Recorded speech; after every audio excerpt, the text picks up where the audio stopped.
Recently, Nightman released a video that's now been viewed by hundreds of thousands of people. Since then, more screenshots have surfaced, more videos have been released, more people have come forward. I also made my own video because I was there. I was in Most Wanted, I watched the situation unfold, I watched the harassment happen, and I watched it spill outside of the game into real life. But looking at what happened, regardless of where you stand on any guild or particular person involved, I think Blizzard's response raises some very serious questions. So let's start with the obvious. Everything that has now been shown publicly, it is said that Poppy has only received a 48-hour suspension and he's right back to playing the game inside the Red Empire under a different name. Now, whether that 48-hour came from Blizzard themselves or even rumored to be mass reporting, how is a 48-hour suspension considered enough? That's the question I keep coming back to. We're talking about months of harassment, months of accusations, months of Discord smear campaigns, people flooding social media with racist remarks, guild discords being spammed with racist remarks, people attempting to destroy someone's reputation. And according to evidence that's now been made public, there were even individuals approaching members of the Red Empire with personal information, including names and addresses. That's no longer just World of Warcraft drama, that's crossing a line into real life.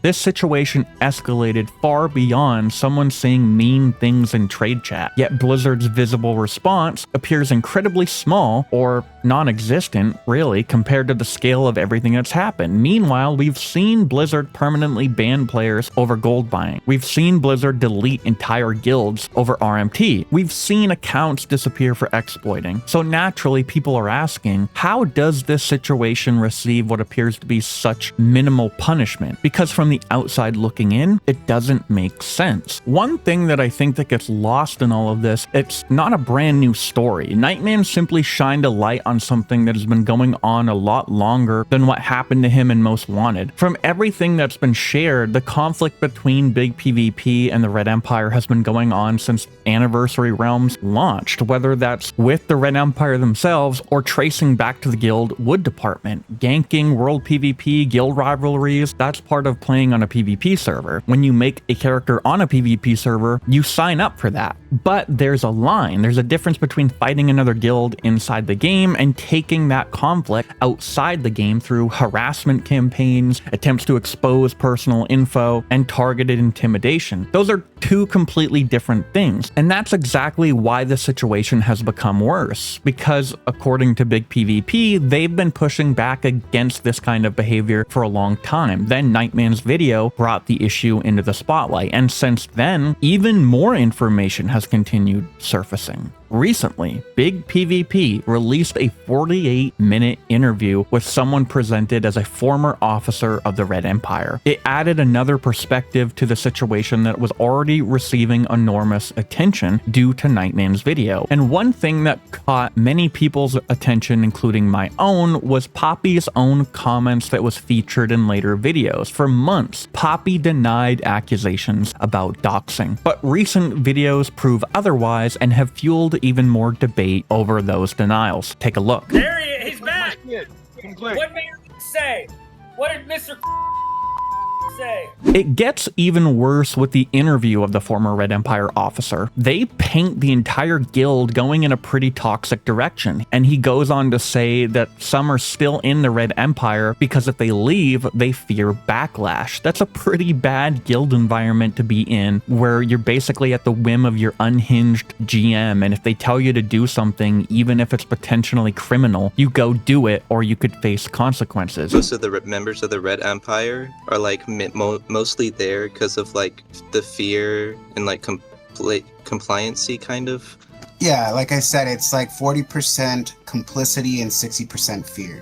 That's at least how I would gauge it. Damn. That's crazy. What? Poppy himself associated this type of behavior with the mafia. What we do and how we do things, there are rules to things, just like, you know, some sort of mafia or organized criminal organization or anything like that. And from the community's perspective, this is no longer a simple disagreement between two guilds. It's a problem going back to the launch of Anniversary, where playing a game somehow got mixed up in Discord smear campaigns, racism, making fun of content creators, and even spilling over into real-life threats involving finding out where people live. Players are no longer asking if toxicity exists inside World of Warcraft. They're now asking, how can this level of toxicity be allowed to operate inside World of Warcraft? Going even further, this is honestly the part that made me concerned for the in-game community. Now that Nightman shined a light on a very dark aspect of WoW, it goes further beyond just one player or one guild. I've been told that other guilds are telling its members to be careful, not because they were a part of this situation or even anywhere near it, but because some guilds are worried about ending up on TRE's radar. Think about that. People are literally trying to avoid even discussing this entire situation because they don't want to become the next victim of harassment. I've heard stories from multiple people saying the same thing. Stay away from it. Don't comment on it. Don't involve yourself in the videos. Just don't get involved, because if you do, you might become the next player or guild that gets targeted. Even from conversations I've been in or been told about, very serious concerns were raised about whether attention from this situation could end up affecting raids or create unnecessary problems for guilds due to members of the Red Empire targeting them in-game. It went even further, to the point that guild leadership in certain guilds have been telling their members that if this becomes a problem for them, players who are getting targeted could get benched or even lose their raid spot. And that's crazy to think about. Guilds are supposed to have each other's backs. If that much fear is circulating around the Nightman situation to the point other guilds are holding players' raid spots hostage, that goes beyond just the Red Empire and Nightman. People shouldn't feel like they have to stay silent because they're worried about retaliation inside a video game. Whether it's griefing, mass reporting, harassment, or losing your raid spot because you chose to speak out against toxicity, that creates a chilling effect on the community. Instead of people speaking openly about it, players start looking over their shoulder. That's unhealthy for any online community, especially when the situation Nightman exposed spilled over into IRL and involves doxing. Now here's where I think the comparison becomes even more concerning. Shortly after Nightman's video went viral, another controversy surrounding Blizzard happened, and it also relates to the Nightman situation. A retail game master known as DJ was involved in helping players during a mythic dungeon run, to the point that this GM was using test abilities to insta-kill mobs. Members of the community immediately highlighted that a streamer named Yara, who was part of the dungeon group, was apparently friends with the game master, even wishing him a happy birthday on X months before this incident took place. Going forward, the story exploded. Blizzard acted quickly. The employee was reportedly terminated. Action was even taken against the players. Looking at the situation, communication from Blizzard happened almost immediately, even with Kyvax commenting on the original Reddit post. From the outside looking in, Blizzard appeared to respond much faster to this issue. Now compare that to what's happened here. Nightman's video has been everywhere.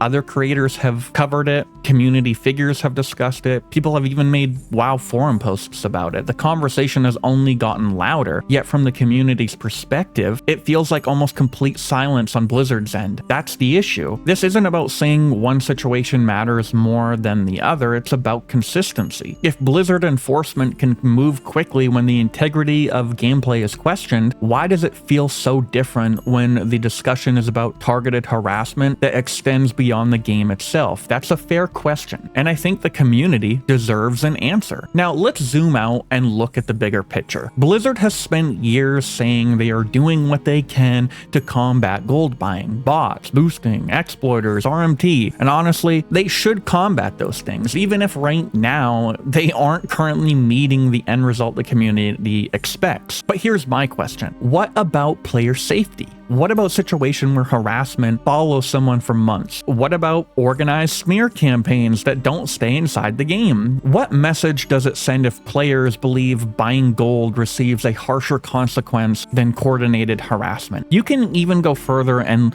look at the fact that since Anniversary launched, enforcement on RMT itself has also been inconsistent. And this ties in with Nightman as well, because looking at when TBC launched, up until now, it seems that Blizzard only acts when it's suits them? Why does months go by with no punishment towards bot mafias, gold buyers, gold sellers, just to suddenly delete a high-profile guild like Dents because you catch them funneling 250k worth of illegal gold through the guild bank? If anything, it looks like a message saying that don't buy gold or this is what happens. This is why when looking at the overall situation, it points towards inconsistent enforcement surrounding World of Warcraft. You have the GM scandal apparently taking priority, inconsistent RMT enforcement, and turning a blind eye towards orchestrated harassment. Whether Blizzard agrees with that perception or not, that's becoming the perception of the wider community, and community perception matters. Because communities lose confidence when enforcement appears inconsistent or appears as a double standard. And this is why the situation with Nightman has become so big. However, when you actually look at it, this shouldn't be about personalities, it shouldn't be about guild rivalries, it shouldn't really matter whether someone likes Nightman or dislikes Nightman. None of that really changes the bigger issue. The rules should apply to everyone. We all sign a social contract when we log in to play World of Warcraft, and that alone creates a social standard. And that standard is player conduct inside the game or even outside of the game must be followed, and if it's broken, then enforcement is the consequence. At the end of the day, I'm not asking Blizzard to take just my word on anything surrounding the Nightman situation. I'm asking them to look at the overall issue, listen to the community, as well as other content creators, and to investigate, to look at everything that's now been made public, to apply their policies consistently, and to show the community that player safety matters just as much as protecting